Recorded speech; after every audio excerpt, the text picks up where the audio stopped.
In this video, I'm going to again graph a square root function. The first thing I'm going to do is I'm going to set up the domain and I'm going to set up the range. The domain is solely based on what x values can be plugged in. In this case, the square root is the only thing that's going to affect that. So what I do with that value under the square root is I say it must be positive, it must be greater than or equal to 0. And when I solve for this, I divide by a negative, so I end up with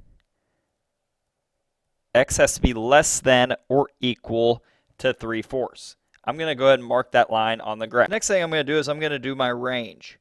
I find my range by plugging a point in along this domain line. We know that the graph is going to be going to the left because the domain has to go left.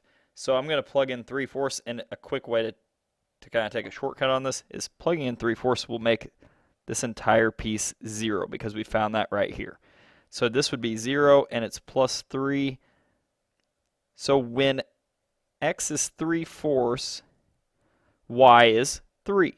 So the point lies right here. And the graph goes this way.